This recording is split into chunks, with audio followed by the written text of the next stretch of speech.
नमस्कार, हामी देखापट्टि विशेषमा छौं। देखापट्टि विशेषमा यहाँलाई स्वागत छ। फागुन 11 अर्थात् गत मंगलबार सर्वोच्च अदालतले संसद विघटन असंवैधानिक ठहर गर्दै संसद पुनर्स्थापना गरेसँगै आगामी दिनमा सत्ता समीकरण बारे छलफल चलेको छ। प्रधानमन्त्रीले नैतिकताको आधारमा राजीनामा दिनुपर्छ भनेर राजनीतिक वृत्तमा चर्चा चलिरहँदा प्रधानमन्त्रीले संसदमा अविश्वासको प्रस्ताव दर्ता भए त्यसलाई फेस गर्ने तर राजीनामा नदिने भनेर स्पष्ट पारिसक्नु भएको छ। यस्तो अवस्थामा नेकपाको अर्को समूह प्रचण्ड नेपाल समूहले प्रमुख प्रतिपक्षी दल नेपाली कांग्रेस र अर्को प्रतिपक्षी दल जनता समाजवादी पार्टीसँग पनि सरकार निर्माणका लागि सत्ता समीकरणका लागि छलफल अगाडि बढाएको छ। तर निर्वाचन आयोगले नेकपा फुटको विषय वैधानिक रूपमै टुङ्गो नलगाएका कारण दुवै प्रतिपक्षी दलले नेकपालाई यसै अवस्थामा नेकपाको कुनै एक समूहलाई साथ दिन नसक्ने भनेर जिकिर गरेको अवस्थामा अब राजनीतिक अवस्था के हुन्छ भन्ने चर्चा नै अहिलेको मूल विषय हो। यससँगै आगामी 23 गते प्रतिनिधि सभाको बैठक पनि आह्वान गरेको छ र बैठक आह्वान गरेसँगै अब संसदमा अविश्वासको प्रस्ताव दर्ता हुन्छ कि भन्ने विषयमा पनि चर्चा सुरु भएको छ। हामी यिनै समसामयिक विषयमा कुराकानी गर्नेछौँ। नेकपा ओली समूहले प्रमुख सचेतकबाट संसदीय दलको प्रमुख सचेतकबाट देव गुरुङलाई हटाएर नेकपा ओली समूहका नेता विशाल भट्टराईलाई प्रमुख सचेतकमा नियुक्त गरेको छ। प्रचण्ड माधव समूहले यो नियुक्तिलाई आपत्तिजनक भनेर भनिराखेको यो अवस्थामा अब नेकपा कसरी अगाडि बढ्छ भन्ने विषयमा कुराकानी गर्नेछौँ। नेकपा ओली समूह संसदीय दलका प्रमुख सचेतक विशाल भट्टराई आज हाम्रो स्टुडियोमा हुनुहुन्छ। यहाँलाई स्वागत छ। धन्यवाद। बधाई पनि छ भनौँ। धन्यवाद। यहाँलाई नक्कली प्रमुख सचेतक भनेर संज्ञा दिइराख्नु भएको छ यहाँकै पार्टीका नेताहरूले। यहाँ नक्कली कि सक्कली कसरी छुट्याउने हामीले? अब हाम्रो पार्टीको संसदीय दलको विधानको दफा 13 मा संसदीय दलको नेता अथवा सम्माननीय प्रधानमन्त्रीज्यूलाई आफ्नो पार्टीको संसदीय दलको प्रमुख सचेतक वा सचेतक तोक्ने व्यवस्था छ, मनोनयन गर्न व्यवस्था छ। उहाँले मनोनयन गर्ने बाहेक अरू कुनै विकल्प छैन। त्यसमा चाहिँ मुख्य सचेतक र सचेतक तोक्ने। त्यसकारणले गर्दाखेरि चाहिँ अब कसरी नक्कली भन्ने कसरी सक्कली भन्नुभयो। अब आफू नक्कली भएको कारणले सबैलाई नक्कली देख्ने एउटा मानसिकता त्यो पनि हुनसक्छ। हटाउनलाई प्रक्रिया के छ? नियुक्त गर्नलाई प्रधानमन्त्रीलाई अधिकार छ भने हटाउने अधिकार कसमा छ? हटाउन भनौँ वा चाहिँ जिम्मेवारी हेरफेर गरेको मात्रै हो। उहाँ प्रतिनिधि सभा सदस्य नै हुनुहुन्छ। उहाँलाई हिजो केपी ओलीले नै मुख्य सचेतकको जिम्मेवारी तोक्नु भएको थियो। अहिले उहाँलाई त्यो मुख्य सचेतकको जिम्मेवारीबाट मुक्त गरेर विशाल भट्टराईलाई मलाई तोक्नुभयो। त्यो चाहिँ हाम्रो उहाँहरू सबैले ताली पड्काएर पास गरेको नेकपाको संसदीय दलको विधानको दफा 13 मा उल्लेख भएको अधिकार प्रयोग गर्नुभएको छ। त्यसकारणले अब नक्कली अब के भन्ने, यसलाई म धेरै जवाफ दिन चाहन्न। भोलिपर्सि काम गरेर देखाउने कुरा हो। काम गरेर देखाउने कुरा गरिहाल्नु भयो। यहाँ नियुक्त हुने भएसँगै यहाँको एउटा अभिव्यक्ति बाहिर आयो, 100 भन्दा बढी सांसद हामीसँग छन्, हामी संसदमा आवश्यक परे देखाउन तयार छौँ भनेर भन्नुभयो। प्रधानमन्त्रीले बारम्बार चुनौती दिइराख्नु भएको छ संसदबाट हटाएर देखाऊ भनेर। यो नक्कली आशा भरोसा हो कि यसमा साहस छ, दम छ? होइन, अब मैले एउटा कुरा त्यहाँ बोल्दाखेरि थप एउटा कुरा पनि भनेको थिएँ। हामीले 100 सांसदभन्दा तल भयो भने फेरि मलाई तपाईँहरू यहाँ ल्याएर उभिएर सोध्नु होला, अस्ति 100 पुर्याउँछु भन्नुभएको थियो, खोइ त भनेर सोध्नु होला पनि भनेको थिएँ त्यहाँ बोल्दा। तर लामो भर्सन आउने कुरो भएन। छोटो भर्सन आउँदाखेरि चाहिँ 100 पुर्याउँछौँ अथवा 100 भन्दा कम हुँदैन भनेर भनेको कुरा छापिएको छ। सत्य त्यही नै हो। केपी शर्मा ओली हाम्रो मुलुकको अहिलेको समकालीन राजनीतिक नेताहरू मध्येको एउटा असाधारण व्यक्तित्व भएको व्यक्ति हुनुहुन्छ, जसले चाहिँ नेपालको राष्ट्रिय स्वाभिमानको एउटा लडाइँलाई यस्तो शीर्ष स्थानमा पुर्याउन सफल हुनुभयो, जसले चाहिँ हाम्रो छिमेकीले जहिले पनि हाम्रो मुलुकको माइक्रो म्यानेजमेन्ट गर्दै आएको जुन स्थिति थियो त्यसलाई तोडेर उहाँले नेपाली जनता नै नेपालको भविष्यको टुङ्गो लगाउने सबभन्दा ठुला सार्वभौमसत्ता सम्पन्न हुन् र सार्वभौमताको मालिक पनि नेपाली जनता हुन् भन्ने कुरालाई उहाँले स्थापित गर्न खोज्नुभयो। त्यति मात्रै होइन, हामीले सामान्यतया नेपालको इतिहासमा 40 जना प्रधानमन्त्रीलाई हेऱ्यौँ भने प्रधानमन्त्रीहरू प्रशासनिक नेता जस्तो मात्रै भएका छन्। खालि प्रशासन चलाउने मात्रै काम हो कि प्रधानमन्त्रीको जस्तो केपी ओली आउँदाखेरि एउटा त ब्रेक थ्रु भएको देखिन्छ त्यो मामलामा। त्यो के हो त भने प्रधानमन्त्री भनेको ब्रेक थ्रु गर्नलाई प्रधानमन्त्री कुन कुरामा भनेको चाहिँ ब्रेक चाहिँ थ्रु भयो? विकासको पनि अभियन्ता हो, विकासको पनि नायक हो, विकासको पनि नेतृत्वकर्ता हो भन्ने कुरालाई चाहिँ प्रधानमन्त्रीले प्रमाणित गर्नुभएको छ। आज तपाईँ जुम्ला हुम्लादेखि तराईको सबभन्दा विकट ठाउँमा गएर पनि, सबभन्दा दुर्गम ठाउँमा गएर पनि कुनै चिया पसलमा यहाँ कहीँ चर्चा गर्नुभयो देशको विकासको भने प्रधानमन्त्रीको मान्छेले नाम लिन्छन्। विकासका एजेन्डा ल्याउने कुरामा भयो के नाम के गरे बापत लिन्छन्? भयो के भन्दाखेरि तपाईँको चाहिँ यो बीचको अवधिमा हामीले वास्तवमा चाहिँ नेपालको एउटा विमानस्थल जम्मा हामीसँग थियो, त्यो पनि आकाशमा होल्ड गरेर पर्खेर कति मिनटपछि पालो आउँछ र ल्यान्ड गर्नुपर्ने भन्ने अवस्थाबाट ट्राफिक समस्या दुईटा हामीले चाहिँ अन्तर्राष्ट्रिय विमानस्थल अन्तिम तयारीमा पुगेका छौँ। त्यति मात्रै होइन, त्यही पनि अहिले अन्तर्राष्ट्रिय विमानस्थल झन्डै 21 घन्टा चाहिँ तपाईँको अब खुलिरहेको छ। त्यति मात्रै होइन, एउटा मात्रै उदाहरण मैले भन्न खोजेको, अरू कुरामा पनि जस्तो पानी जहाजकै कुरा गरौँ, रेलकै कुरा गरौँ, एजेन्डा त उहाँले पस्किनु भयो नि। होला आर्थिक विपन्नताको कारणले समयमा हामीले किन्न सकेनौँ, ठुलो मात्रामा चाहिँ ब्रोड गेज लिक बनाउन सकेनौँ, तर पनि के भने यो एजेन्डा त प्रधानमन्त्रीले नै पस्किनु भयो, यसभन्दा अगाडि कसैले पनि भनेका थिएनन्। एजेन्डा पस्किने कुरा यहाँले जोडिहाल्नु भयो। 2016-2026 सालका घोषणापत्र हेर्ने हो भने पनि धेरै राम्रा एजेन्डाहरू त्यहाँ लेखेको कुराहरू अहिले भेट्न सकिन्छ। तर अहिले त लडाई केमा भयो भने ओली प्रवृत्तिले लोकतन्त्रमाथि सङ्कट पार्यो भन्ने प्रचण्ड समूहको नेकपा र अरू आन्दोलनरत दलहरूको निष्कर्ष छ। भनेपछि ओली खराबै हुनु भन्ने कुरालाई उहाँहरूले निष्कर्षमा निकाल्नु भएको छ। उहाँहरूले त्यो आज मात्रै भन्नुभएको होइन, उहाँहरू पार्टी एकता पश्चात उहाँहरूले के अपेक्षा गर्नुभएको थियो भने केपी ओली एउटा दीर्घ रोगी हुनुहुन्छ, लामो समय उहाँ जीवित रहनुहुन्न, यसपछि यो सुन्दर पार्टीको सत्ता म कब्जा गर्छु र मुलुकको नेपाल कम्युनिस्ट पार्टीले प्राप्त गरेको यो म्यान्डेट सहितको सत्ता पनि म कब्जा गर्न सक्छु, अरूलाई त म यत्तिकै चलाइहाल्छु, अरूको त ढाडमा टेकेर केपी ओलीको टाउकामा हान्ने नै हो, यिनीहरू त कुनै ठुलो कुरो भएन। त्यो केपी ओली अब जीवित नरहिसकेपछि चाहिँ यो सारा मेरो हातमा आउँछ भन्ने, किनभने प्रचण्डको एउटा थ्योरी सुरुवातदेखि के हो भने उहाँको दर्शन चाहिँ सत्ता बाहेक अरू सबै भ्रम हो भन्ने हो, उहाँको राज्य सत्ता बाहेक सबै भ्रम हो भन्ने दर्शन उहाँको हो। र हिजोका दिनमा कसरी यो कुरा मान्नुहुन्छ? केपी शर्मा ओलीले नैतिक रूपमा राजीनामा दिनुपर्छ भनेर उहाँले भनिराख्दाखेरि आगामी प्रधानमन्त्री म हुँ, म बन्नुपर्छ भन्ने त कहीँ अभिव्यक्ति दिनु भएको छैन।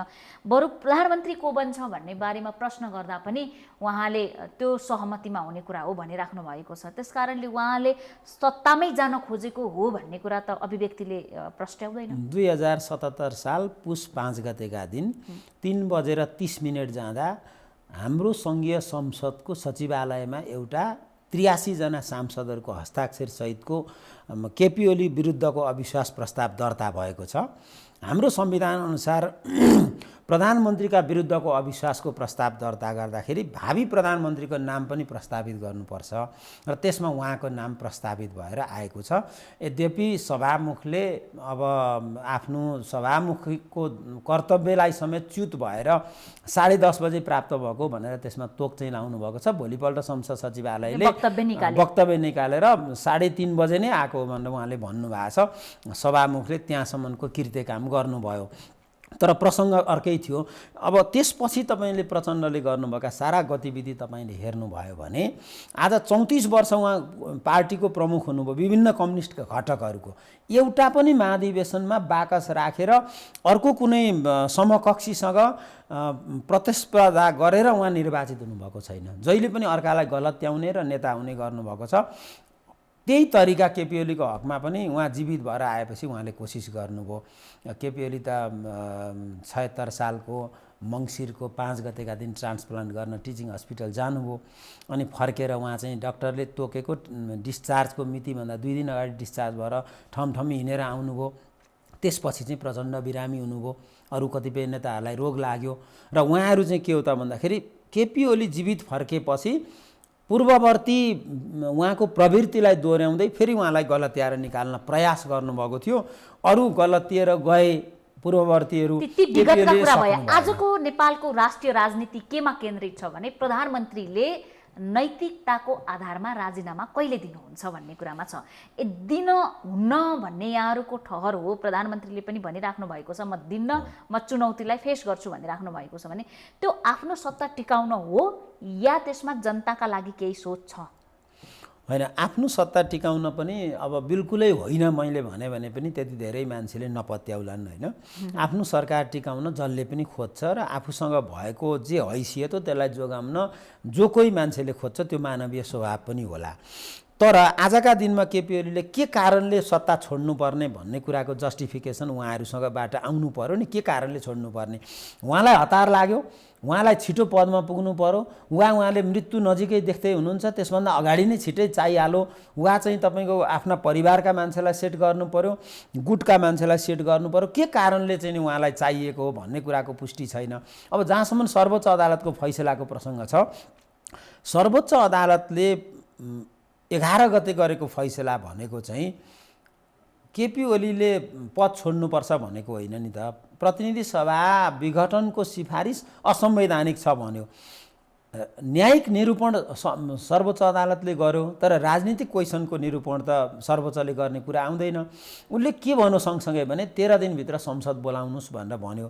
त्यो भनेको चाहिँ तपाईँका समस्याहरू, विद्यमान समस्याहरू, राजनीतिक समस्या संसदबाट समाधान गर्नुहोस्, त्यहाँबाट निरूपण गर्नुहोस् भनेपछि प्रधानमन्त्री कसरी भागेर जान सक्नुहुन्छ? उहाँले त संसदबाट यो समस्याको निरूपण खोज्नु पर्यो नि। त्यसकारण उहाँ त्यहाँ जान खोज्दै हुनुहुन्छ। उहाँहरूलाई हिम्मत भए, आँट भए, गणितमा उहाँहरू माथि हुनु भए आए हुन्छ नि त। यहाँहरूसँग त सांसद पनि हुनुहुन्न, पर्याप्त अल्पमतमा हुनुहुन्छ संसदीय दलको नेतामा भनेर बारम्बार यो भनेको कुरा उहाँहरूले हेड काउन्ट गरेर बाहिर ल्याएको कुरा पनि हो। हस्ताक्षर नै 83 जनाको बुझाइसकेको अवस्था हो। यहाँहरूको साहस केले हो यो? हाम्रो साहस भनेको जनताको समर्थन। तर संसदमा त जनताले प्रत्यक्ष भोट गर्ने व्यवस्था छैन, जनप्रतिनिधिले नै जनताको समर्थन निर्धारण गर्छ। हैन, जनताको समर्थनको प्रतिबिम्ब चाहिँ सांसदहरू मार्फत व्यक्त हुन्छ। त्यहाँ ठ्याक्कै जनताको भावनाको प्रतिबिम्ब संसदमा आउँछ भन्ने हाम्रो बुझाइ हो।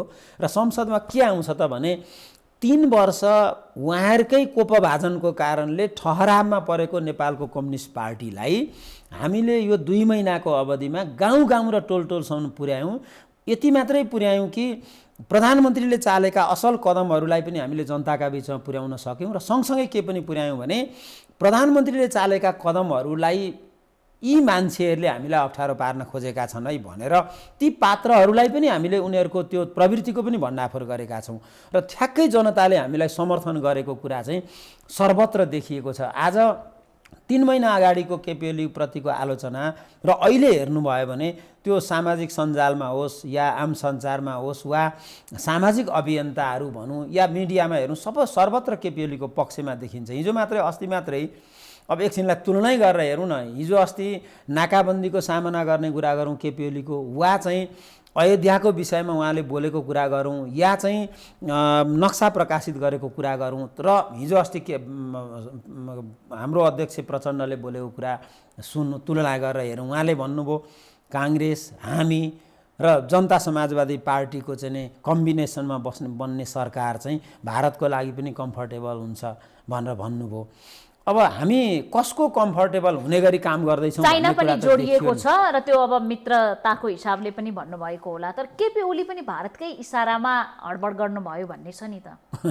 छन चाहिँ छ, आरोप त छ, जसलाई पनि लाग्छ। त्यसको परीक्षण भारतीय मिडिया हेर्दा पुगिहाल्छ नि।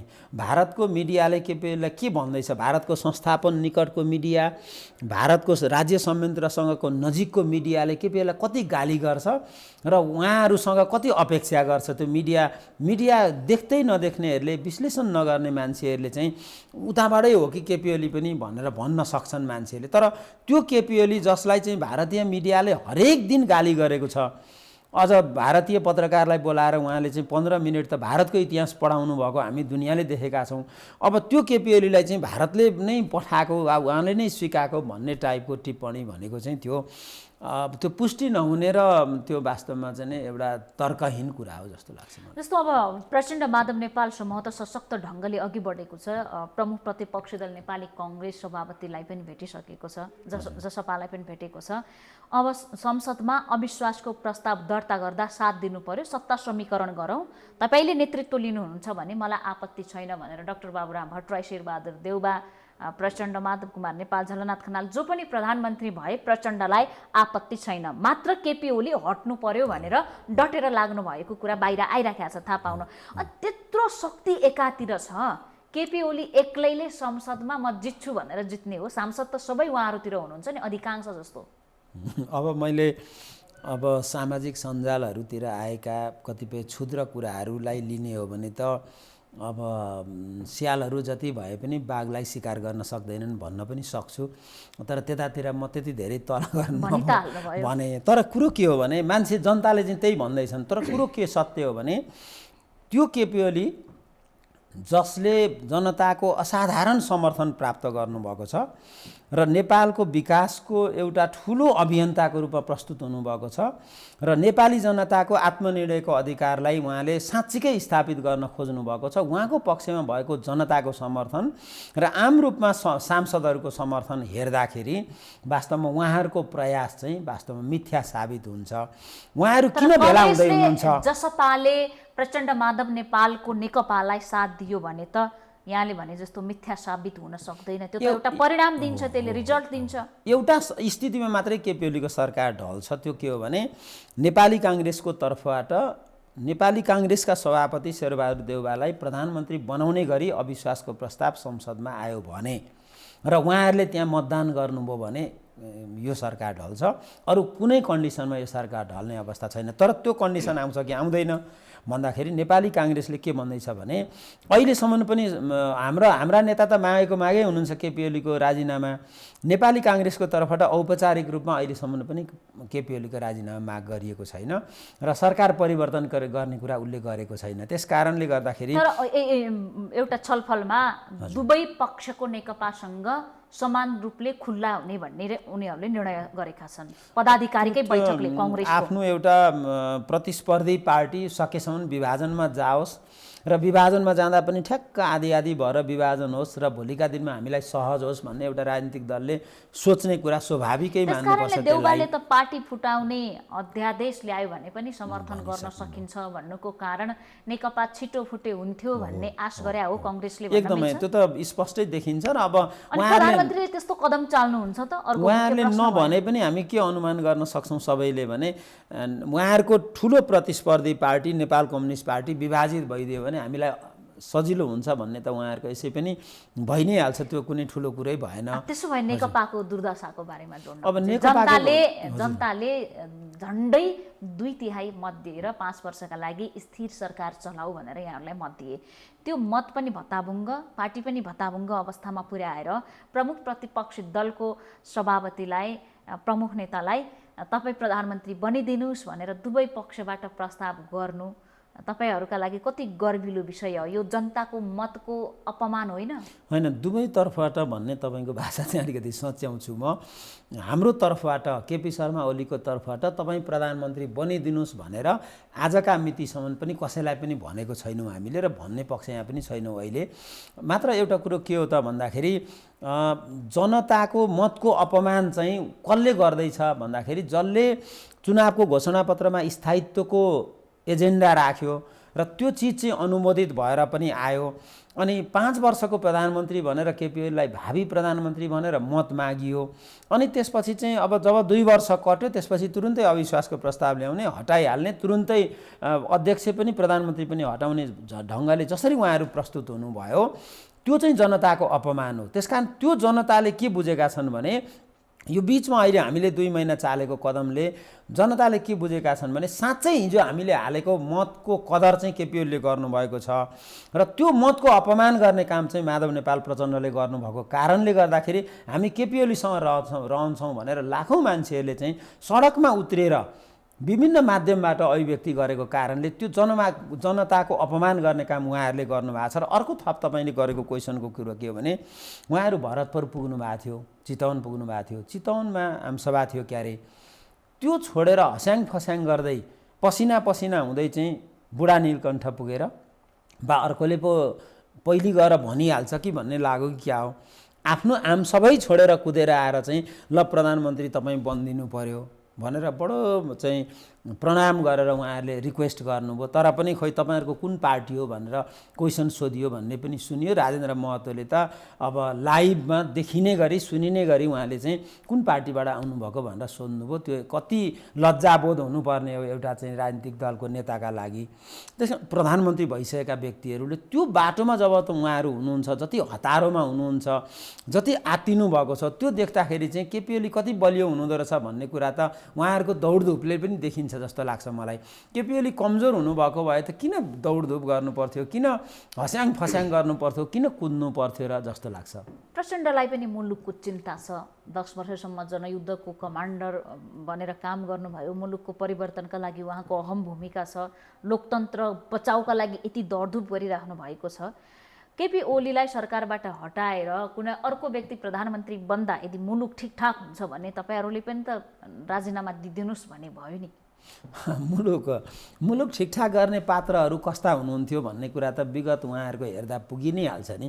उहाँहरू पटक पटक प्रधानमन्त्री भएकै मान्छे। उहाँले प्रस्तावित गरेको व्यक्ति 4 पल्ट हुनुभएको हो, प्रचण्ड आफै 2 पल्ट हुनुभएको हो र माधव नेपाल आफै 17 महिना चाहिँ प्रधानमन्त्री हुनुभएको व्यक्ति हो। त्यस कारणले गर्दा अब उहाँहरूको पात्र, प्रवृत्ति, काम गराई यो सबै मुलुकले देखेको छैन र उहाँहरू कुनै चाहिँ टक्रक्क कुनै अरू ग्रहबाट आउनुभएको मान्छे होइन र खुल्लम खुल्ला ल प्रतिस्पर्धामा जाउँ न त भन्यो भने केपी ओलीको पक्षमा देखिएको जनताको सपोर्ट, उहाँहरूको चाहिँ अहिले मैले नाम लिएका नेताहरूको जनताको चाहिँ सपोर्ट वा जनतालाई अपिल गर्ने क्षमता हामी जाँचेर हेरौँ न, हामीले देखिरहेकै छौँ नि। त्यसकारण देशप्रतिको चिन्ता चाहिँ होइन। भोटिङको आयो, सांसदहरूले हाल्ने भोटले संसदमा अविश्वासको प्रस्ताव दर्ता भयो भने पास हुने वा फेल हुने कुरा त्यहाँ रह्यो। जनताको जनभावनाको कदर त निर्वाचनले गर्छ। निर्वाचनले परिणाम के दिन्छ, त्यस कारणले जनताले कसलाई चाहेका छन् भन्ने त्यहाँ प्रमाणित होला। तर अहिले सत्ता बचाउ या परिवर्तनका लागि, नेतृत्व परिवर्तनका लागि त सांसदकै भोट छ नि त नेताज्यू। सांसदको नै भोट छ र त्यो त निसन्देह छ। तर हामीले त राजनीतिमा भोलिको पनि दृश्य हेरिरहेका छौँ नि। त्यसो भए यहाँहरू अहिले अवस्था जे भए पनि आगामी निर्वाचनमा हामी जित्छौँ भन्ने त्यो पनि हेर्दैछौँ र अहिलेको सांसदको पनि हामी गणना गरेकै छौँ, गणना गरिरहनु पनि पर्दैन। अहिले धमाधम नेताहरू के भने बुढा नीलकण्ठ गएपछि भारतको कम्फर्टेबिलिटी हुने गरी प्रधानमन्त्री सरकार बनाउँछौँ भनेको स्थितिमा सांसदहरू धमाधम अहिले यो प्रवृत्तिको पछि लागेर वास्तवमा मुलुकको परिवर्तन सम्भव छँदै छैन भन्ने ठहर गर्दै धमाधम चाहिँ आउँदै हुनुहुन्छ भनेपछि त हामीलाई त त्यो सङ्ख्या पुर्याउने कुरा त ठुलो समस्या हो जस्तो हामीलाई लागेकै छैन। बरु हामीलाई के चिन्ता लागेको छ भने यत्रो मेहनतले बनाएको नेपाल कम्युनिस्ट पार्टी, कसैको व्यक्तिगत महत्त्वाकांक्षा, कसैको पदप्रतिको हतारो र कहिल्यै तृप्त नहुने पदप्रतिको लगावले गर्दाखेरि चाहिँ यो पार्टी एउटा विभाजनको सङ्घारमा छ, विभाजनमा जाँदैछ। यसको चाहिँ हामीलाई चिन्ता छ। भइ नै सक्यो सङ्घारमा, भावनामा, अभिव्यक्तिमा कुनै पनि हालतमा हुन सकिँदैन भन्ने अभिव्यक्ति दिइराख्नु भएको छ। यहाँहरूको तर्फबाट अलिकति लचकता हो कि भन्ने देखिएको छ। यसर्थमा केपी ओलीले एकता भए पनि हुने भन्न चाहेको, उहाँहरूले एकता गर्न सकिँदैन, ओलीसँग बस्न सकिँदैन भन्ने कुरा गरेको हो भन्ने हो होइन। अभिव्यक्तिमा, व्यवहारमा, त्यसपछि चाहिँ भावनामा हेर्दाखेरि त पार्टी विभाजन जस्तै देखिन्छ। तर कानुनी रूपमा पार्टी विभाजनको अवस्थामा छैन र विभाजन त्यति सहज पनि छैन। यस्तो स्थितिमा चाहिँ म के आग्रह गर्छु भने उहाँहरू 2 महिना 4 महिनापछि हुने अधिवेशनसम्म बसिदिने, अबको चुनावमा प्रधानमन्त्री हुन प्रयास गर्ने र त्यसभन्दा अगाडि चाहिँ केपी ओलीलाई 19 पृष्ठको जुन एउटा आरोप पत्र प्रचण्डले दर्ता गर्नुभएको छ पार्टीमा, त्यो विधिसम्मत तरिकाले फिर्ता लिएर यो बिचमा गरेका सबै गतिविधिहरूप्रति आत्मालोचित हुनुभयो भने पार्टीलाई हामी एक ढिका बनाउन पनि सक्छौँ। आम जनताको त्यो अहिले पनि त्यो भावना छ। तर यसको मतलब के हो त भने हाम्रो कमजोरी भएर हामीलाई चाहिँ सङ्ख्या नपुगेर हामीले त्यो गर्न खोजेनौँ। बृहत्तर मुलुकको हितका लागि हामी यो कुरो गरिरहेका छौँ। हामीलाई सङ्ख्याको कुनै समस्या छैन। मैले अघि भने आसानीका साथ हामी 100को सङ्ख्यामा सांसदहरू उपस्थित गराइदिन सक्छौँ। किनबेचको कुरा पनि निकालिराख्नु भएको छ यो यहाँका नेताहरूले। सांसद पनि किनबेच हुन्छ। मैले पनि सुने किनबेच त कयौँ पटल पहिला भएको घटनाहरू अब इतिहासमा छन्, अरू देशमा पनि देखिन्छ। हाम्रै आमसभामा आएका जनतालाई पनि किनेर ल्याएको अथवा चाहिँ विभिन्न तरिकाले ल्याएको, भत्ता दिएर ल्याएको पनि पहिला उहाँहरूले भन्नुभयो। अर्काको राम्रो देखिँदाखेरि त्यही भन्ने हाम्रो चलन हुन्छ। चुनाव जित्यो भने धाँधली गऱ्यो भनिदिने। आमसभामा धेरै देखिँदाखेरि चाहिँ अब विभिन्न स्रोतहरू प्रयोग गरेर ल्यायो भन्ने, अथवा चाहिँ सांसद किनबेच भन्ने कुरा आयो, जसले चाहिँ अहिले सांसदहरूको लागि जे पनि गर्नुपर्छ भन्ने मान्यताका साथ अगाडि बढ्नु भएको छ। अनि अर्कालाई चाहिँ त्यो आरोप लगाउने यो प्रचण्डको पुरानै चलन हो र उहाँका पिछलग्गुहरू अहिले यो कुरा भन्दैछन्। तर केपी शर्मा ओलीको तर्फबाट चाहिँ नेता हो नि, झलनाथ खनाल त यहाँहरूकै नेता हो नि, हाम्रै नेता हो, हाम्रै नेता हो। यहाँहरू अगाडि बढ्नु भएको हो। आज यति तिक्तता, यति तितोपना, एकअर्कालाई देख्नै नसक्ने, एकअर्काले बोल्यो कि मन नपर्ने, एकअर्काले सास फेर्यो कि मन नपर्ने अवस्थामा कसरी पुग्नुभयो यहाँहरू सबै? यो त स्पष्टै देखिएको छ नि। उहाँहरूलाई नेतृत्वको हतारो भयो, केपी ओलीको नेतृत्व स्वीकार्य भएन। उहाँले गरेका कामहरूको कारणले हाम्रो भविष्य कहिल्यै छैन, अब भविष्य अन्धकार देख्नुभयो। केपी ओलीको सफलतामा आफ्नो असफलता देख्नुभयो। निरन्तर रूपमा चाहिँ उहाँहरू जनताका बिचमा जाँदा कहिले पनि जनताले उहाँहरूलाई रेस्पोन्स गरेनन्। अनि त्यो सबै देखिसकेपछि हिजो अस्ति माधव नेपाल पार्टीको प्रमुख भएको बेला मुलुकका 240वटा निर्वाचन क्षेत्रमा चुनाव हुँदाखेरि जम्मी साबिक एमाले जम्मा 33 सिटमा सीमित भएको थियो। त्यो पार्टीलाई त्यो हालतमा उहाँहरूले पुर्याउनु भयो। हिजो सिद्धिएको नेकपा एमालेलाई सगरमाथाको चुचुरोमा जस्तो चाहिँ त्यो उचाइमा केपी ओलीले पुर्याउनु भयो। मुलुक कहाँ पुग्यो त? नेकपा एमाले मात्रै बढेर त भएन, या नेकपा मात्रै फस्टाएर फुलेर फलेर भएन। त्यो फलेको फल त जनताले पनि चाख्न पाउनु पर्यो नि। मन्जुजीले राम्रो क्वेसन गर्नुभयो, ठिक्क बेलामा पनि गर्नुभयो। तपाईँलाई म एउटा कुरा हिजो अस्तिको मात्रै स्मरण गराउन चाहन्छु। लगातार यो 3 वर्ष मुलुकले द्रुत गतिमा आर्थिक वृद्धि दर हासिल गरेको कारणले हालै संयुक्त राष्ट्र सङ्घले नेपाललाई अति कम विकसित राष्ट्रबाट विकासोन्मुख राष्ट्रमा चाहिँ अपग्रेड गर्ने निर्णय गरेको छ।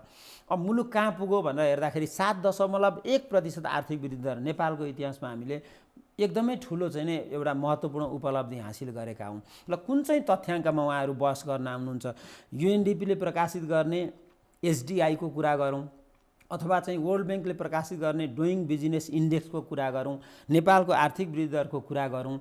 अब कुन चाहिँ तथ्याङ्कमा उहाँहरू हामीसँग बहस गर्न आउनुहुन्छ?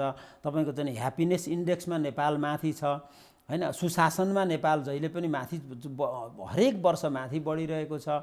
कुन चाहिँ चिजमा बहस गर्नुहुन्छ? कि त उहाँहरूको मुखारा बिन्दुबाट आएको कुरो मात्रै अन्तिम हुने जङ्गेले बोलेपछि बोलो बोलो भन्ने कुरालाई सच्चाइ मानिदिनु पर्यो। जङ्गे त प्रधानमन्त्रीलाई भनिराखेका छन्, जङ्ग बहादुरको संज्ञा दिइराखेको अवस्था छ, सुन्नु भएको छ होला नि। उहाँहरू भन्नुहुन्छ, किनभने 9औं राष्ट्रिय महाधिवेशनमा त्यही माधव नेपालसँग बाकस राखेर देशभरिका अगुवा कार्यकर्ताहरूको भोटबाट उहाँलाई पराजित गरेर अध्यक्ष हुनुभएको र त्यही लिगेसी जोडिँदै आएर त्यसको अविच्छिन्न उत्तराधिकारवाला चाहिँ अध्यक्षको नाताले अहिले नेपाल कम्युनिस्ट पार्टी बन्दाखेरि उहाँ अध्यक्ष हुनुभएको छ। अनि अहिले बिचैबाट उहाँलाई हटाएर उहाँ पाखामा चौरीमा कहाँबाट अध्यक्ष निर्वाचित हुनुभएको छ। अनि जङ्गबहादुर चाहिँ केपी ओली हुन्छ। लोकतन्त्र भनेको यही हो। नेकपा ओली प्रचण्ड माधव नेपालको केन्द्रीय कमिटीमा जहाँ बहुमत सङ्ख्या रहेको छ भनेर उहाँहरूले दाबी गरिराख्नु भएको छ, त्यो केन्द्रीय कमिटीले माधव कुमारलाई अध्यक्षमा चयन गरेको। यहाँले भन्नुभयो बारी र पाखामा गएर अध्यक्ष भन्नुभयो भनेर, अपमान भयो केन्द्रीय कमिटीको बहुमत सङ्ख्या। हाम्रो पार्टीको विधानको कुनै पनि धारामा शिर पुछार सबै पढेर हेर्दा हुन्छ, शब्द केलाएर मुलुकका सारा चाहिँ एकदम प्रतिष्ठित वकिल राखेर छलफल गर्दा हुन्छ। कहीँ पनि त्यसरी अध्यक्ष निर्वाचित हुने व्यवस्था छैन। र माघ 21 गतेका दिन तपाईँलाई म सुनाउन चाहन्छु, निर्वाचन आयोगले एउटा फैसला जारी गरेको छ। त्यो के हो भने एउटा अधिवेशनबाट निर्वाचित भएको अध्यक्ष अर्को अधिवेशनबाट मात्रै निर्वाचित हुन सक्छ भनेर त्यो निर्णयलाई अमान्य भनिसकेको छ। अब त्यसो भए त ओली र प्रचण्ड पनि निर्वाचित नेकपाको अध्यक्ष होइन, उहाँ पूर्ववत अवस्थामा हेर्दा मात्रै पूर्व एमाले र पूर्व माओवादी केन्द्रको अध्यक्ष हो। होइन त्यहाँ त तालमेल त्यहाँ पनि केपी ओली त निर्वाचित अध्यक्ष हो। 9औं राष्ट्रिय महाधिवेशनको कुरा मैले तपाईँलाई गरिहालेँ। 71 सालमा भएको असारमा भएको 9औं राष्ट्रिय महाधिवेशनबाट उहाँ निर्वाचित अध्यक्ष हो। त्यस कारणले एमालेको निर्वाचित अध्यक्ष हो, त्यसमा कुनै शङ्का छैन, सबैलाई थाहा भएको विषय हो। तर नेकपाको निर्वाचित अध्यक्ष त ओली पनि होइन। नेकपाको त अधिवेशनै भएको छैन, त्यही भएर त्यो अधिवेशनसम्म कुर्नुस् भनेको। नेकपा बन्दाखेरि त त्यसैको चाहिँ इतिहास जोडिएर आएर अध्यक्ष बन्या हो नि त। अनि दुवै पार्टी एकअर्कामा विलय भयो, हामी पूर्ववत अवस्थामा छैनौँ, नयाँ जन्म भयो भनिसकेपछि अनि पुरानो जितेको ब्याज लिएर हुन्छ त होइन। नयाँ चाहिँ के कारणले भएको हो त? नयाँ अध्यक्ष पनि त एउटा निश्चित कारणले बन्यो होला नि त। पुरानोको अध्यक्ष भएकै कारणले नयाँ भएको हो। प्रचण्ड जस्तो अर्कालाई चाहिँ नि तपाईँको तिगडम गरेर धकेलेर ठेलेर लडाइदिएर अध्यक्ष भएर आउनुभएको होइन, बाकस राखेर मतबाट निर्वाचित भएर आउनुभएको हो। प्रचण्डलाई त्यसो भनिरहँदा ओलीलाई पनि आरोप छ प्रचण्डहरूको बैठकमा नआएर हामीलाई जता पनि प्रतिबन्ध लगाएर विगतका सहमति कार्यान्वयन नगरेर संविधानलाई सङ्कटमा राखेर आफू मात्रै सत्तामा टेक्नु भयो, अरू सबैलाई भगाउनु भयो, धपाउनु भयो भन्ने आरोप त केपी ओलीलाई पनि छ। कसको पत्याउने धैर्यता होइन, व्यवहारबाट देखिएको कुरालाई र तथ्यमा हामीले विश्वास गर्नुपर्छ। तथ्य के भन्छ भनेदेखि केपी शर्मा ओलीले एउटा पनि कुनै यस्तो आधार हामीलाई उहाँहरूले प्रस्तुत गर्नुपर्छ जहाँ केपी ओलीले चाहिँ उहाँहरूलाई बाइपास गर्न खोजेको देखियोस्। बरु उहाँहरूलाई सत्ताको हतारो र पदको हतारोको कारणले निर्वाचित प्रधानमन्त्रीलाई गलत्याएर खेद्न जुन उहाँहरूले प्रयास गर्नुभयो, त्यसको एउटा परिणामस्वरूप यो अवस्थामा उत्पन्न भएको त्यो 19 पृष्ठको वक्तव्य वा उहाँको चाहिँ त्यो प्रस्ताव भनिएको त्यो दस्तावेज पढ्दाखेरि सबै कुरा प्रष्ट हुन्छ। एउटा प्रधानमन्त्रीलाई यो तहको आरोप लगाउनु भएको छ उहाँले, त्यस कारणले गर्दाखेरि यो तर्क कहीँ पनि पुष्टि हुँदैन। त्यसकारण यस्तो तर्कहीन कुराहरू उहाँहरू जसरी गरिरहनु भएको छ, उहाँहरूलाई मन छैन यो पार्टीमा बस्न भने उहाँहरूले बाटो तताउन पनि सक्नुहुन्छ, कुनै ठुलो कुरो भएन। निर्वाचन आयोगले टुङ्गो लगाउँदैन, झन्डामा पार्टीको नाममा दुवै पक्षको दाबी छ, कसरी हुन्छ त? होइन, उहाँहरूले दाबी त गर्न पाउनुहुन्छ, तर कुरो के भने हाम्रो पार्टीको विधानको धारा 18ले चाहिँ महासचिवले बोलाएको बैठक र प्रथम अध्यक्ष केपी शर्मा ओलीले अध्यक्षता गरेको र उहाँले प्रमाणित गरेको निर्णय मात्रै मान्य हुन्छ भनेर भनिसकेको स्थितिमा त कसरी यहाँको अध्यक्ष तथा प्रधानमन्त्री केपी शर्मा ओलीलाई कारबाही गरिसक्नु भयो। दुईटा अध्यक्ष मान्नुहुन्छ, प्रचण्ड र माधव नेपाल मात्रै नेकपाको अध्यक्ष हो भन्नुहुन्छ। हामीले सुन्यौँ, त्यो चिज चाहिँ कहाँबाट मान्यता प्राप्त हुन्छ? न जनताबाट त्यो मान्यता प्राप्त हुन्छ, न कार्यकर्ताबाट प्राप्त हुन्छ, न निर्वाचन आयोगबाट प्राप्त हुन्छ। अब उहाँहरू चाहिँ अब खोज्न जाने ठाउँ एउटा अदालत होला, त्यहाँ पनि गए भइगयो होइन। अब त्यस्तो चाहिँ उहाँहरूलाई लाग्दैन भने कहाँनिर आउनुहोस् न, उहाँहरू प्रतिस्पर्धा गर्नका लागि आउनुहोस्, प्रतिस्पर्धाबाट छोड्नुस् भन्ने हो। यहाँ मनै नबुझेको भने एउटा अभिव्यक्ति चर्चामा छ, केपी ओलीसँग महिलाहरू नजिक भए पिडुला देखाएर गायिकाको नाम लिएर स्थायी कमिटी सदस्यका एकजना सदस्यले के भन्नुभएको छ भने एकजना नेताले राजनीतिमा लागेका महिलाहरू अवसरबाट वञ्चित हुने, पिडुला देखाएर सांसद भए भन्ने कुरा छ नि। अब यो साँच्चै भन्नुहुन्छ भने यो किसिमको निकृष्ट अभिव्यक्ति एउटा नेतृत्व तहबाट आउने कुरा चाहिँ असाध्यै गलत हो र त्यो व्यक्तिको पनि क्षयीकरणको पराकाष्ठा हो। किनभने महिलाहरूप्रतिको पनि एउटा लैङ्गिक हिंसा पनि हो यो किसिमले भन्दाखेरि। अब जहाँसम्म कोमल ओलीलाई यो पार्टीमा ल्याएको प्रसङ्गको कुरा गर्न खोजिएको हो भने म एउटा कुरा स्मरण गराउन चाहन्छु उहाँलाई। त्यो के हो भने यो पार्टीमा क्रियाशील हुने मान्छेहरू खालि राजनीतिक मैदानबाट मात्रै आउँछन्, राजनीतिक इतिहास जोडिएर मात्रै आउँछन् भन्ने कुरा होइन। किनभने विभिन्न क्षेत्रबाट पनि मान्छेहरू राजनीतिमा आउन सक्छन्, त्यो क्षेत्रको चाहिँ एउटा ज्ञात उनीहरूलाई ज्ञान हुन्छ, त्यसको हिसाबले ल्याउँछन्। मलाई सम्झना छ मदन भण्डारीले 48 सालको संसदमा राष्ट्रिय सभामा चाहिँ भिक्षु अशोक घोषलाई ल्याउनु भयो, जसले राजनीतिमा कहिल्यै चासो राख्नुहुन्न थियो। उहाँलाई किन ल्याइयो भने एउटा बुद्ध धर्मावलम्बीहरूको एउटा प्रतिनिधित्व पनि होस् र त्यो क्षेत्रमा एउटा असाधारण तपाईँको चाहिँ ज्ञानको क्षेत्र छ, त्यसको पनि प्रतिनिधित्व होस् भनिन्छ। अहिले पनि तपाईँ अघि स्वयं माओवादी केन्द्रबाट ल्यार्का लामा, अहिले विनोद चौधरी, यसभन्दा अघि एमालेबाट हुनुहुन्थ्यो होइन, यसमा काङ्ग्रेसबाट पनि हुनुभयो होइन। कस्तो भने विभिन्न क्षेत्रबाट म भन्दै थिएँ, व्यापार व्यवसायबाट पनि, उद्योगबाट पनि। नहुने महिलामा आउँदाखेरि मात्रै प्रश्न आउने भन्ने कुरा के हो? यो यो एउटा चिन्तनको दरिद्रता मात्रै हो। यसलाई धेरै म के टिप्पणी गरौँ, यो तहको चिन्तन भएका मान्छेहरूले मुलुकको कसरी नेतृत्व गर्न सक्छन्? त्यसमा यस्तो चिन्तन वास्तवमा मनबाटै दिल दिमागबाटै हटाउनु जरुरी छ। र त्यो तहको टिप्पणी गर्ने हो भने वास्तवमा चाहिँ नि राजनीति होइन, उहाँहरू अरू सेक्टरमा गएर पनि गर्न सक्नुहुन्छ। र राजनीति गर्ने मान्छेहरूले यो तहको टिका टिप्पणी गर्नु वाञ्छनीय हुँदैन हाम्रो लागि, मर्यादाको लागि चाहिँ। तर अब भन्नेहरूले अब राष्ट्रपतिलाई मात्रै त्यत्तिकै आरोप गर्छन्, अरूलाई पनि त्यत्तिकै आरोप गर्छन्। एक दुईजना नेताहरू जति धेरै राष्ट्रपतिलाई गाली गर्यो त्यति महान हुन्छ कि जस्तो ठान्नुहुन्छ। अब सरकारले गरेको सिफारिस जस्ताको तस्तै राष्ट्रपतिले अनुमोदन गर्ने वा राष्ट्रपतिले नै गर्ने भनेर तोकिएका बाहेक अरू सबै काम चाहिँ मन्त्री परिषदको सिफारिसमा हुनेछन् भनेर भनिएको स्थितिमा राष्ट्रपतिले चाहिँ त्यहाँ दायाँ बायाँ गर्ने ठाउँै हुँदैन। छलफल गर्नु पर्थ्यो भन्ने हो। यदि राष्ट्रपतिले त्यो गरेको भए, एकपल्ट परामर्श गरेको भए होइन, यिनै मान्छेहरूले के भन्ने थिए भने यदि भोलि ल एकछिन मानौँ कि सरकार परिवर्तन भयो, उहाँले भने जस्तो प्रधानमन्त्री आउनुभयो, उहाँले सिफारिस गर्नुभयो, अनि एकछिन राष्ट्रपतिले 1 घण्टा रोक्न खोज्नुभयो भने यिनै मान्छेले के भन्नेछन् भने अहिले रेकर्ड गरेर राखे हुन्छ, राष्ट्रपतिले चलखेल गर्न खोज्नुभयो, हामीले त आलङ्कारिक राष्ट्रपतिको व्यवस्था गरेको हो, कहाँ यो त सक्रिय राजनीति राजाकै जस्तो भयो भनेर उहाँहरू नै भन्नुहुन्छ। त्यसैले केही गर्दा पनि धर पाइँदैन, किनभने जे गर्दा पनि गाली गर्न पल्केकाहरू, गाली मात्रै जानेकाहरू र अर्कालाई धारे हात लगाएर आफ्नो भविष्य खोज्ने मान्छेहरूसँग योभन्दा बढी के आशा गर्ने र? यो त प्रसङ्गवश उठेको विषय भयो। मैले यहाँलाई प्रसङ्गमै फेरि के जोड्न खोजेँ भने संसदमा अविश्वासको प्रस्ताव दर्ता भएर प्रचण्ड प्रधानमन्त्री हुनुभयो भने के लाग्ला यहाँलाई? यहाँकै अध्यक्ष हो। अब कस्तो छ भने उहाँहरूले चाहिँ प्रचण्डलाई प्रधानमन्त्रीको रूपमा पुस 5 गते त्यो गैर कानुनी नै सही, तर त्यो एउटा प्रस्ताव पेश गर्नुभएको छ। अब फेरि उहाँहरू त्यसरी ल्याउनु भयो भने र नेपाली काङ्ग्रेसले भोट हालिदियो भने बन्नु होला। अब होइन भने त त्योभन्दा अगाडि उहाँले दलको नेता त हुनु पर्ला नि त, संसदीय दलमा भोटिङ गर्न आउनु नपर्ला। र कुन दलको चाहिँ उहाँ दलको नेता हुनुहुन्छ र दलको बैठक त बस्ने भनेर निर्णय भइसक्यो। दलको बैठक त हामीले बोलाउने हो। हामी अब चाहिँ यहाँहरूलाई त मानिराख्नु नै भएको छैन। होइन, 23 गतेको संसदको बैठक भन्दा 1-2 दिन अगाडि हामी संसदीय दलको बैठक बोलाउँछौँ, विधि सम्मत तरिकाले छलफल गर्छौँ। जाने हिम्मत आँट छ यति तथा नाम बोलेर हामीलाई बोलीको गाली गलौजको कुनै सीमा नराखेर हामीलाई छ। 2012 मा संसदीय दलको बैठकमा बसेर चियापान खाने आशा रहर छ।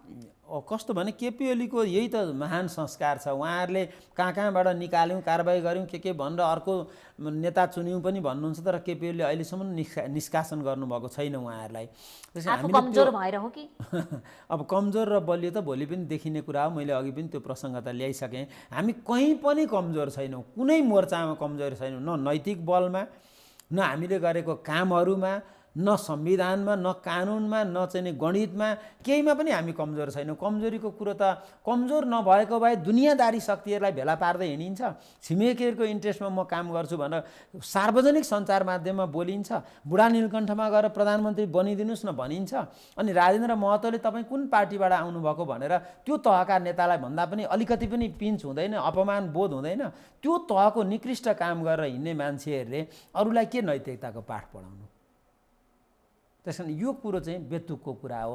म स्पष्ट के हो त तुकको कुरा के हो? ओलीसँग रहेको तुक के हो भने 74 सालको निर्वाचनको पूर्व सन्ध्यामा भावी प्रधानमन्त्री भनेर सँगसँगै यो मुलुकमा 5 वर्षको निर्वाचित प्रधानमन्त्री कसैले पनि पूर्ण कार्यकाल पुरा गर्न सकेन। पहिलोपल्ट हामी पुरा गर्छौँ भनेर हामीले केपी ओलीलाई मुलुकका 150वटा निर्वाचन क्षेत्रमा भाषण गर्न लग्यौँ।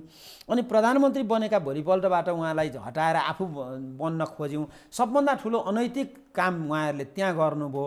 र त्यसपछि चाहिँ के हो भने लगातार 5 वर्ष प्रधानमन्त्री चलाएपछि तपाईँहरू जनमत सिर्जना गरेर आउनुहोस्, 2-4 महिनामा अधिवेशन गरेर अध्यक्ष बन्नुहोस् भन्दा पनि अहिले नै चाहियो, यति बेरै हट्नु पर्यो भनेको के हो त भने न जनताप्रति विश्वास र भरोसा छ, न नेकपाका छानिएर आएका अगुवा प्रतिनिधि कार्यकर्ताहरूप्रति विश्वास र भरोसा छ।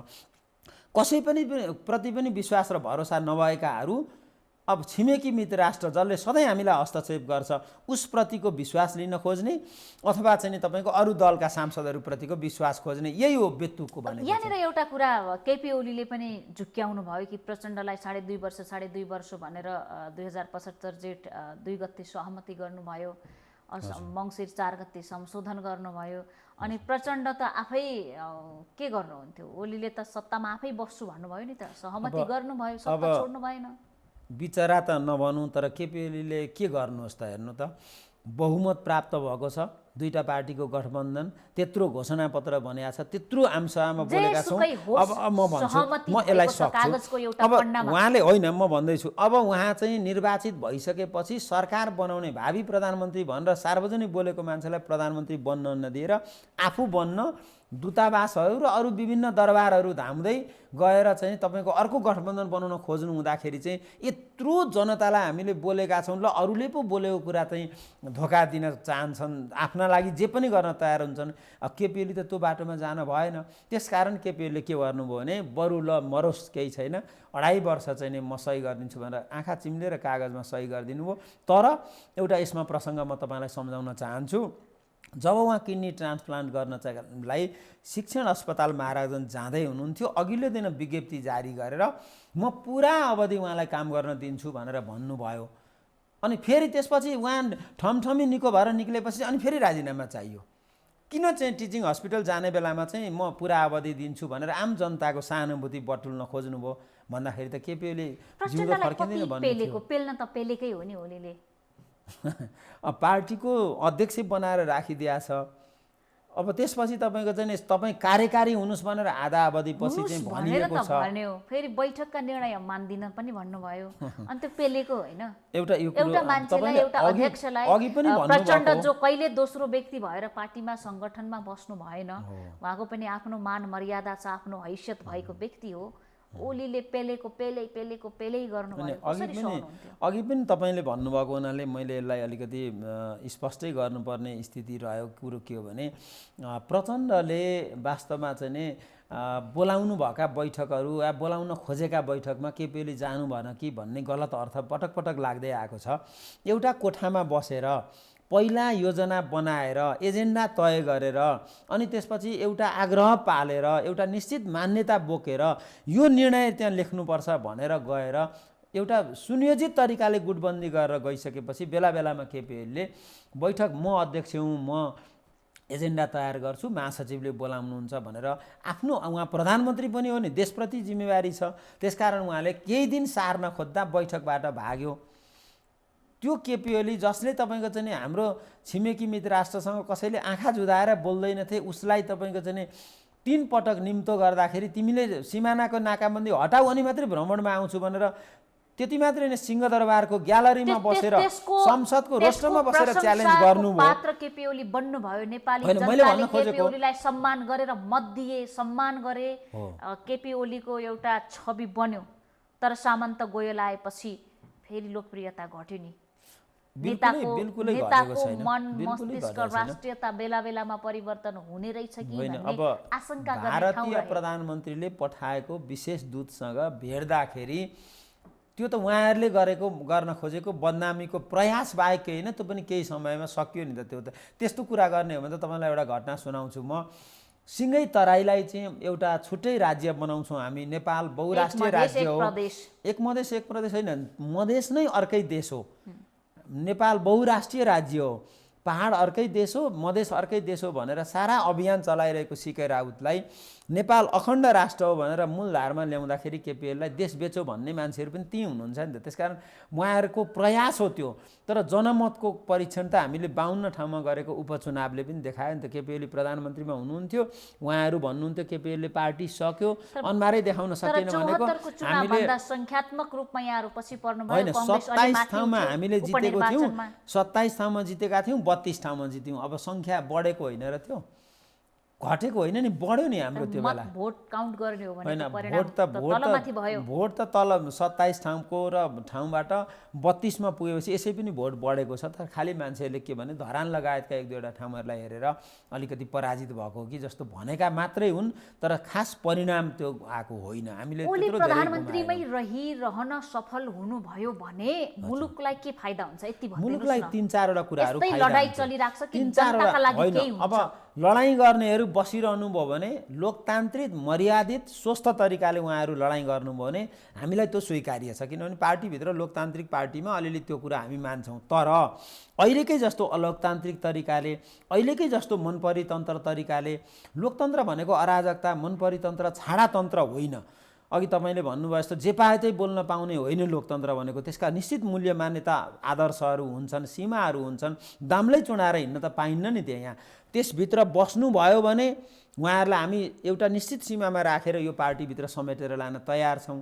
तर अब त्यही तरिका अपनाउने हो भने उहाँहरूले बाटो तताउनुपर्छ।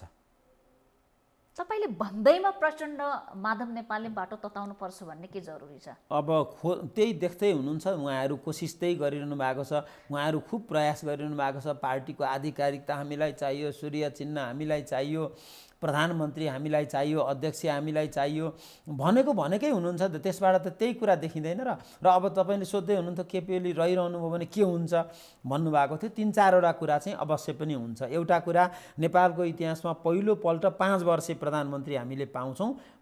5 वर्षे चुनिएको प्रधानमन्त्री इतिहासमै छैन, त्यो पनि अरूका कारणले छैन भनेपछि यो एउटा खण्डित हुन्छ। दोस्रो कुरो के हुन्छ भने हाम्रो गुमेको भूभाग 397 करिब वर्ग किलोमिटर क्षेत्रफल 59 वर्षदेखि हाम्रो छिमेकीले कब्जा गरेर बसेको छ। कसैले आँखा जुधाएर अहिलेसम्म यो मेरो भूभागमा तिमी किन बस्यौ भनेर सोधेन। यो बिचका अवधिका दर्जनौँ प्रधानमन्त्रीहरूले केपीओलीले कम्तीमा त्यो भन्नुभयो। त्यो भूभाग फिर्ता गर्न हामी प्रयास गर्छौँ र त्यसपछि अहिले विकासका हकमा जे हामीले कदमहरू चालेका छौँ ती कदमहरू अधिकांश हामी पुरा गर्छौँ र भविष्यमा नेपाललाई एउटा विकासशील राष्ट्र हुँदै एउटा समृद्ध राष्ट्र बनाउने र सुखी नेपाली बनाउने अभियानको एउटा ठुलो चाहिँ एउटा माहौल यो बिचमा अहिले एउटा समाचार चर्चामा छ 5 वर्षमा नेपाल विकासशील राष्ट्रमा परिणत हुन्छ। के आधारले विकासशील राष्ट्रमा परिणत हुन्छ भनेको होइन, कसको मापदण्ड हो? मुख्य कुरा के हो भने यो राष्ट्रसङ्घको मापदण्ड हो। यसमा 2-3टा कुराहरू हुन्छन्। एउटा कुरो त प्रति व्यक्ति आयको कुरा हुन्छ। पर क्यापिटा इन्कम चाहिँ झन्नै $1200 भन्दा माथि पुगिसकेपछि त्यो चाहिँ विकासशील राष्ट्रमा हुन्छ, अति कम विकसित राष्ट्रबाट हामी अहिले त्यसको अवस्थामा छौँ। त्यसै गरी तपाईँको चाहिँ हाम्रा अरू मानवीय सूचकाङ्कहरूमा हामी चाहिँ नेपालले अलिकति अपग्रेड हुनुपर्छ। अरूमा लगभग हामीले पास भएका छौँ। हेर्नुहोस्, हिजो अस्ति नेपालमा यस्तो एउटा दुर्दान्त अवस्था थियो, धेरै ठुलो सङ्ख्यामा बाल मृत्युदर थियो, मातृ मृत्युदर थियो। हामी नै पनि गाउँमा देख्न सक्थ्यौँ। हामी जङ्गलमा जाँदाखेरि, बाख्रा बस्तु चराउन जाँदाखेरि तपाईहरुले त्यति देख्न पाउनु भएन, त्यो बच्चा राख्ने कोक्रोहरू जङ्गलमा थुप्रै यत्रतत्र छरिएका हुन्थे। त्यसले के जनाउँथ्यो भने त्यो कोक्रो राखेको ठाउँ वरपर कहीँ चाहिँ मरेको बच्चा गाडिएको हुन्थ्यो, उसको अन्त्येष्टि त्यहाँ हुन्थ्यो। आज तपाईँ जानुभयो भने कुनै जङ्गलमा कहीँ कोक्रोहरू भेटिँदैनन्। किन भेटिँदैनन् भने केपीओलीकै कारणले भेटिँदैनन्। होइन, एउटा कुरो चाहिँ यस्तो हो, मुख्य कुरा के भने केपी ओली त्यो त अब झलनाथ खनालले एउटा राम्रो कुरो अस्ति भनिसक्नु भएको छ नि त, धरारा सिकर्मी डकर्मीहरूले बनाएका हुन् अथवा चाहिँ के अरे रानी पोखरी चाहिँ इन्जिनियरले बनाएका हुन्।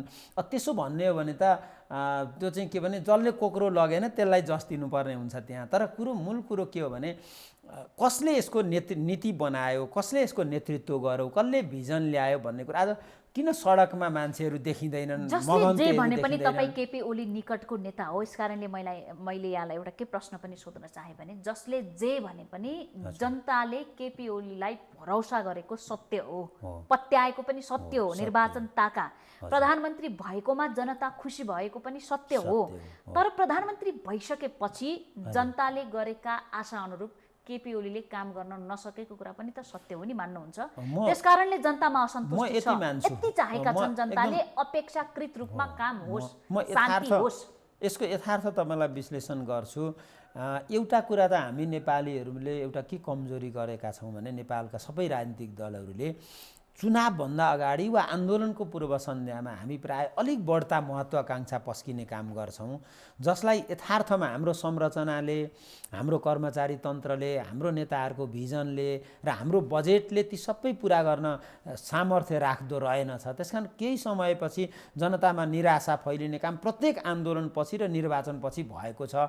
एउटा यथार्थ म यो बताउँछु। दोस्रो कुरो के हो त भन्दाखेरि केपी ओलीको मनमा म बनूँ या मेरो परिवार बनोस् वा मेरा कोही नजिकका मान्छे बनुन् तर देश नबनोस् भन्ने किञ्चित पनि त्यो कुरा छैन। तर उहाँले गर्न खोज्दा खोज्दै पनि कतिपय कामहरू चाहिँ नभएका यथार्थै हुन्। फेरि तपाईँले भनेको शब्द नै ठ्याक्कै त्यही हो कि अपेक्षाकृत कामहरू चाहिँ नभएकै हुन्। तर तुलनात्मक रूपमा आजको मितिमा समकालीन राजनीतिक कर्मीहरूमा राजनीतिक नेताहरूमा केपी ओली बराबरको काम गर्न सक्ने आत्मविश्वास भएको, इच्छाशक्ति भएको र भिजन भएको नेता मुलुकले देखेको छैन। त्यसकारण अहिले मान्छेलाई केपी ओली ठिक कि बेठिक भन्दा मान्छेले कतिले बेठिक चाहिँ भन्लान्, तर उहाँसँग तुलना गरेर हेर्दा फलानाहरू ठिक कि बेठिक भन्यो भने ती त झन् खत्तम हुन् भन्छन् मान्छेले। त्यसकारण तुलना गरेर हेर्दाखेरि नराम्राका राम्रा हुन् केपी ओली भन्ने निष्कर्ष यहाँले पनि निकाल्नु भयो। यहाँले भन्नुभयो परिवारका लागि ज्यादा र राष्ट्रका लागि कम गरौँ भन्ने केपी ओलीको भावना छैन भनेर यहाँले भनिराख्दाखेरि केपी ओलीले मात्र गुटको राजनीति गरे, केपी ओली मात्र गुटका प्रधानमन्त्री, गुटका पार्टी अध्यक्ष हुन् भन्ने आरोप त खुल्ला लागेकै छ। अब गुटकै प्रधानमन्त्री भन्ने हो भने उहाँले प्रतिनिधि सभा विघटनपछि आधा दर्जन मन्त्रीहरू त्यसको पक्षमा विरुद्धमा भएर राजीनामा दिनुभयो। गुटकै मात्रै थिए भने त ती जम्मै मन्त्रीहरू त्यहीँ बस्दिनु पर्थ्यो, ती कहाँबाट आयो होलान्। अर्को कुरो के हो भन्दाखेरि अहिले उहाँले मनोनयन गरेका, नियुक्ति गरेका महत्त्वपूर्ण ठाउँहरू हामी हेर्न सक्छौँ। त्यसमा उहाँले कहीँ पनि बायस भएर गर्नुभएको छैन। तर एउटा स्वाभाविक के हुन्छ भने योग्यता क्षमता भएको, इमान्दारिता भएको व्यक्ति छनौट गर्ने हो भने स्वाभाविक रूपमा राम्रा मान्छेहरू खोज्ने क्रममा त्यस्तो हुन्छ। नचिनेका मान्छेलाई त्यस्तै हो कि भन्ने अर्थ लाग्छ। मलाई एउटा कुरा तपाईँलाई स्मरण गराउन चाहन्छु, यो बिचमा यति राम्रा मान्छेहरू नियुक्ति हुनुभयो ठाउँमा। हिजो अस्ति ब्रिफकेस बोकेर नेताहरूका घर दैलामा चारेर विभिन्न शक्ति केन्द्र धाएर नियुक्ति हुने एउटा पनि पदमा अहिले कसैले ब्रिफकेस बोकेनन्। त्यति मात्रै होइन, अनि केपी ओलीलाई त भ्रष्टाचारको संरक्षककै रूपमा दर्ज गरिराखेका छन् नि यहाँहरूसँग असन्तुष्ट के गर्ने। अब त हनुमानले जस्तो छाती चिरेर देखाउन नसकिने, अब त्यो सुतेकाहरूलाई त बिउजाउन सकिन्छ तर सुतेको अभिनय गरेकालाई बिउजाउन नसकिँदो रहेछ। उहाँहरूको त्यो दिमागमा त थाहा छ, राम्रोसँग थाहा छ, मनमा त केपी ओलीले यसो गर्दैन भन्ने, तर केपी ओलीलाई त्यति नगरी विस्थापित पनि गर्न सकिँदैन। त्यसकारण त्यसो नभनी भएकै छैन। र अर्को कुरो के रहेछ भने बिहानै मोर्निङ वाकमा एउटा पवित्र मनले, शान्त मनले आफ्नो स्वास्थ्य ठिक पार्नका लागि मोर्निङ वाकमा हिँडेको मान्छेलाई परबाट चोरेर आएको मान्छेले के देख्छ भने म जस्तै कहीँ न कहीँ चोरेर आएको होला भन्ने ठान्छ। त्यो समय कम छ। यो अब सोध्ने प्रश्न प्रमुख प्रतिपक्षी दललाई सोध्नुपर्ने, तर मैले यहाँलाई सोधिहालेँ। केपी ओली प्रधानमन्त्रीबाट हट्नु भयो भने मुलुकलाई के घाटा होला, के नाफा होला? केपी ओली मुलुकबाट प्रधानमन्त्रीबाट विस्थापित हुनुभयो भने, मुलुकबाट त किन भनौँ मुलुकको प्रधानमन्त्रीबाट विस्थापित हुनुभयो भने हाम्रो देशको राजनीति अरू कसैको हितका लागि हुँदो रहेछ, नेपालको लागि, नेपाली जनताका लागि होइन, अरू कसैको गोटी बनेर यहाँ मान्छेहरू लाग्दा रहेछन् भन्ने कुरा एउटा प्रमाणित हुन्छ। दोस्रो कुरो, यो मुलुकमा चाहिँ राम्रो काम गर्ने मान्छेहरूलाई टिक्न नदिँदा रहेछन् र नराम्राहरू एक ठाउँ भेला भएर प्रहार गर्दा रहेछन् भन्ने कुरा हुन्छ। तेस्रो कुरो, उहाँले चालेका विकास र समृद्धिका जति अभियानहरू छन् ती सबै चाहिँ डिरेल हुन जान्छन् र तिनले बाटो बिराउँछन्। र चौथो कुरो के हुन्छ भन्दाखेरि तपाईँको चाहिँ मुलुकमा असल काम गर्ने मान्छेहरूको, देशभरि असल काम गर्ने, चाहे त्यो सर्वत्र सबैतिर भनौँ, समय छैन, सबै क्षेत्रका मान्छेहरूको हतोत्साही हुन्छन् र मुलुक एउटा ठहरावको अवस्थामा रहन्छ, मुलुकले अग्रगतिको बाटो समात्दैन। संसदमा चुनौतीको सामना गर्न तयार हुनुहुन्छ? त्यसो भए यो नै अन्तिम विकल्प हो? हामी संसदमा, संसदीय दलमा आवश्यक पर्दा जनमतमा हामीले त चुनावकै घोषणा गरेर गएका थियौँ। अब कुनै बेला चुनाव पनि होला। सबै मोर्चामा, सबै क्षेत्रमा हामी उहाँहरूसँग प्रतिस्पर्धा गरेर ती सबैको समर्थनमा आफूलाई श्रेष्ठ साबित गर्न हामी सक्षम छौँ। यो महत्त्वपूर्ण समयका लागि धेरै धेरै धन्यवाद। हस्, धन्यवाद। हामी देखापट्टि विशेषमा थियौँ। नेकपा ओली समूह संसदीय दलका प्रमुख सचेतक विशाल भट्टराईसँग पछिल्लो समसामयिक राजनीतिक विषयमा केन्द्रित रहेर आज देखापट्टि विशेषमा कुराकानी गऱ्यौँ। देखापट्टि विशेषबाट आज हामी सबै बिदा चाहन्छौँ। भोलि नयाँ पात्रका साथ उपस्थित हुने।